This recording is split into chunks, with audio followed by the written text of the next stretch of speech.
दोस्तों, एक 40 साल की माँ अपने 17 साल के बेटे से कोर्ट मैरिज कर लेती है। सुनने में बड़ा अजीब लगता है, लेकिन ये कहानी है हरियाणा के नूंह जिले की। नूंह जिले में रामकिशन रहते थे अपनी पत्नी के साथ। उनको एक बेटा पैदा होता है और चारों तरफ खुशियों का माहौल होता है। वो बहुत खुश दिखाई देते हैं और चारों तरफ मिठाइयाँ भी बांटते हैं क्योंकि उनको पहला बेटा पैदा हुआ था। और उसके बाद जो है कि धीरे धीरे दिन बीतने लगता है, बेटा धीरे धीरे बड़ा होने लगता है। धीरे धीरे वो 2 साल का हो जाता है। लेकिन जैसे ही बेटा 2 साल के आसपास होता है, वैसे ही माँ की तबीयत यानी कि रामकिशन की पत्नी की तबीयत खराब रहने लगती है। और उसके बाद जो है कि वो उनके इलाज के लिए काफ़ी दर दर भटकते हैं, काफ़ी जगहों पे जाते हैं, लेकिन कह सकते हैं कि आप उनकी तबीयत में कोई सुधार नहीं होता है और रामकिशन की पत्नी ठीक नहीं हो पाती हैं। और एक दिन वो रामकिशन को छोड़ के इस दुनिया से चली जाती है। बेटा और रामकिशन अकेले पड़ जाते हैं, 2 साल का बेटा। धीरे धीरे रामकिशन जिंदगी गुजारने लगते हैं। बेटा धीरे धीरे बड़ा होने लगता है। लेकिन जब बेटा 3 साल के आसपास होता है तो अचानक से एक दिन वो बेटा गायब हो जाता है। काफ़ी खोजबीन करते हैं और उसके बाद बेटा नहीं मिलता है। पहले पत्नी चली गई और फिर अब बेटा जो है कि गायब हो गया। रामकिशन काफ़ी उदास रहने लगे, मानो वो अकेले पड़ गए, टूट चुके थे। काफ़ी लोग उनको समझाते थे, लेकिन कह सकते हैं ना, जिसकी पत्नी चली गई फिर बेटा चला गया, उसके दिल पे क्या बीतेगी। उसके बाद काफ़ी लोगों की सलाह देने के बाद रामकिशन जो है फिर शादी के लिए तैयार होते हैं और फिर एक महिला से उनकी शादी होती है। शादी के बाद उनके 2 बेटियां होती हैं और उसके बाद धीरे धीरे 15 साल का वक्त गुजर जाता है।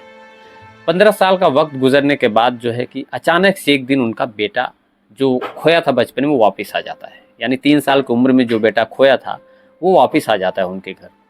सबको शक होता है, रामकिशन को भी शक होता है कि हो सकता है कोई दूसरा हो। तो उससे तमाम सवाल जवाब किए जाते हैं, गांव वाले या फिर रामकिशन, सारे लोग इसकी पड़ताल करते हैं, उससे पूछते हैं। तो बचपन की बहुत सारी चीज़ें बताता है, घटनाएं, बहुत सारी चीज़ें, बहुत सारे जो उसने काम किए, बहुत सारी चीज़ें जो हुई। उसके बाद जो है कि रामकिशन को यकीन हो जाता है, गाँव वाले भी यकीन कर लेते हैं। उसके बाद वो बेटा जो है रहने लगता है।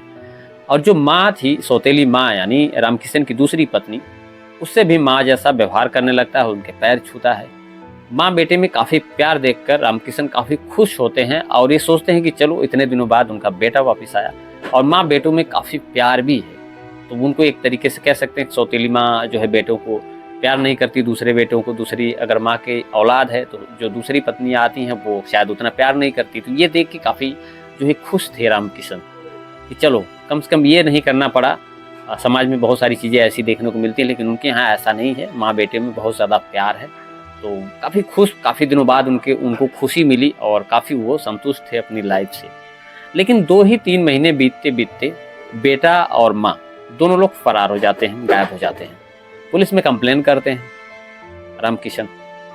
तो पता चलता है कि बेटा और माँ ने शादी कर ली, यानी सौतेली माँ, सौतेला बेटा कह सकते हैं, दोनों ने एक दूसरे से शादी कर ली।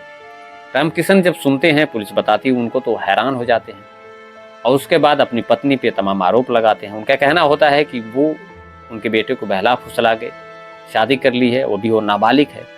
लेकिन उस माँ की तरफ से, यानी सोना जो दूसरी पत्नी थी रामकिशन की, उसकी तरफ से कहा जाता है कि वह रामकिशन उसको प्यार नहीं करते थे, उसको उनकी ज़रूरत पूरी नहीं करते थे, उनका ख्याल ही नहीं रखते थे, इसलिए उसने उनके बेटे से शादी कर ली है और उनका बेटा बालिग है।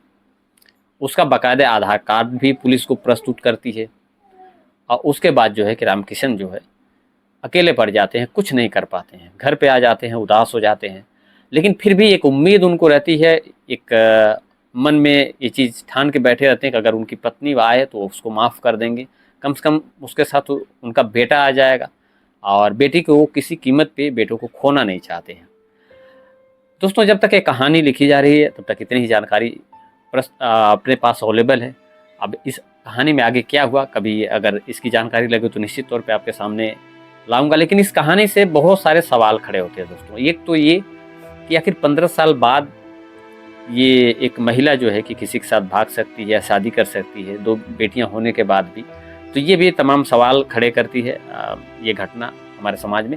और दूसरी बात कि वो बेटा हो सकता है कहीं फर्जी ही हो, या माँ के जो सौतेली माँ है उसके द्वारा बहुत सारी चीज़ें बता दी गई हों रामकिशन के साथ, क्योंकि 15 साल रहते हुए हो गया था, तो बहुत सारी जानकारी जो है कि भाई रामकिशन की उनके पास रही, पति पत्नी थे तो बहुत सारी चीज़ें जो हैं शेयर हुई होंगी, बहुत सारी जानकारियाँ भी एक दूसरे के पास रही होंगी, तो उसका फ़ायदा उठा के हो सकता है वो बेटा आ गया हो। और उसके बाद वो पहले से ही हो सकता है उस महिला के टच में रहा हो और उसने ज़मीन जायदाद के लिए, अब तमाम चीज़ों के लिए हो सकता है उसको अपने घर पे बेटा बना के फिर बुलाया हो, और उसके बाद जो है कि मतलब चीज़ें हुई। अब होने को कुछ भी हो सकता है उस सौतीली माँ का कहीं अफेयर हो गया हो, फिर उसको अपने पास बुलाने के लिए या फिर उससे शादी करने के लिए ऐसा उसको नाटक करना पड़ा हो, बहुत सारी चीज़ें इसमें अलग अलग तरीके से लोग कमेंट कर रहे हैं, अलग अलग तरीके की बात हो रही है, अलग अलग तरीके से लोग सोच भी रहे हैं। दोस्तों फिलहाल आपको क्या लगता है इस कहानी में? आपका जो भी कमेंट होगा वो कमेंट सेक्शन में ज़रूर बताइएगा, और नए हैं तो चैनल को सब्सक्राइब करके सपोर्ट करिएगा ताकि ऐसी मैं कहानी आपके सामने लेके आता रहूँ। जय हिंद।